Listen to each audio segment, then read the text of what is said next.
శ్రీ గురుభ్యో నమః. ఈరోజు పూర్ణిమ, పాల్గొన మాసంలో వచ్చేటటువంటి శుక్ల పూర్ణిమ అంటారనమాట. ఈ శుక్ల పూర్ణిమని శ్రీ మహాలక్ష్మి జయంతిగా మనం జరుపుకుంటాం. పూర్వం ఒకసారి దూర్వాస మహాముని అడవుల్లో తపస్సు చేస్తున్న సమయంలో ఒక వ్యక్తి కల్పవృక్ష మాలను పట్టుకొని అటువైపుగా వెళ్ళాడు.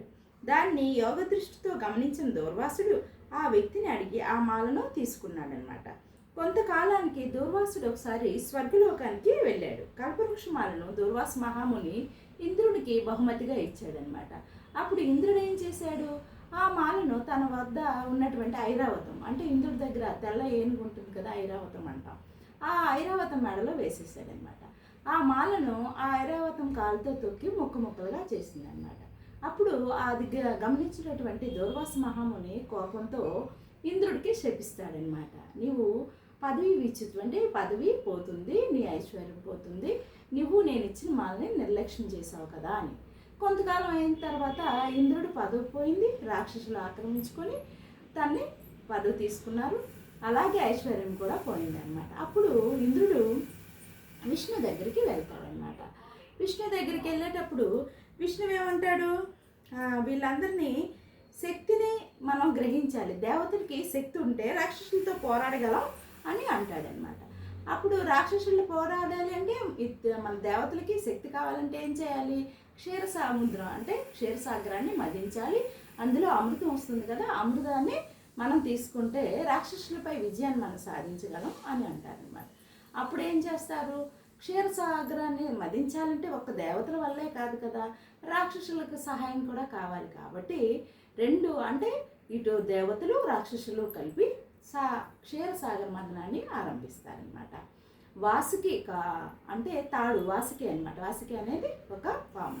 అలాగే మందర పర్వతం కవ్వంగా చేసి మదించడానికి వెళ్తారు. అప్పుడు ఈ మందర పర్వతం క్షీర సముద్రంలోకి వెళ్ళేటప్పుడు అది పట్టుతప్పి పడిపోతుంది అన్నమాట.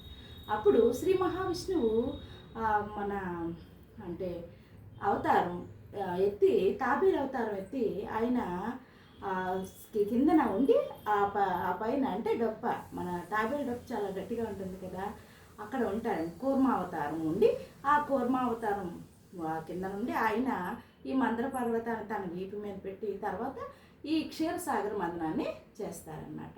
అప్పుడు మదించేటప్పుడు మొట్టమొదట అలాహలం వస్తుంది. అలాహలం వస్తే అది శంకరుడు గ్రహించి ఆయన కంఠంలో ఉంచుకుంటాడు కాబట్టి గరళ కంఠుడు అయ్యాడు.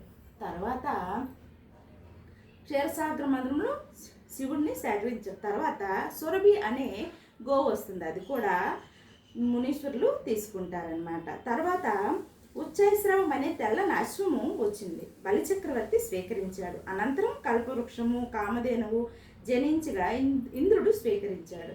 తర్వాత కొంతసేపటికి క్షీరాబ్ది పుత్రి అయినటువంటి శ్రీ మహాలక్ష్మి ఆ క్షీరసాగరం నుంచి ఉద్భవించింది. ఆమెకు శ్రీ మహావిష్ణువు ఆ కమలంపై అసినిరాలు అయిందనమాట లక్ష్మీదేవి. అప్పుడు శ్రీ మహావిష్ణువు శ్రీ అమ్మవారిని వివాహం చేసుకుంటారనమాట.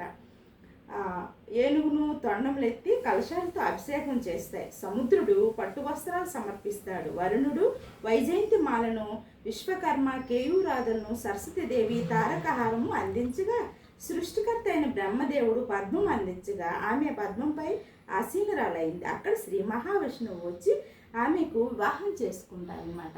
లక్ష్మీదేవి ఈ క్షీరసాగరం నుంచి ఈరోజు ఉద్భవించింది కాబట్టి ఈరోజు అమ్మవారి జయంతిగా మనందరం జరుపుకుంటాం. కొన్ని దగ్గరలో హోలీగా చేస్తారు, హోలీ చేస్తారనమాట ఇతర రాష్ట్రాల్లో. మనం మాత్రం లక్ష్మీదేవి పుట్టినటువంటి రోజుగా ఈరోజు అమ్మవారికి పూజ చేస్తాం. అలాగే లలిత సహస్రనామం, అమ్మవారి కుంకుమార్చనలు అని మనం చేసుకుంటాం. ఓం శ్రీ గురుభ్యో నమః.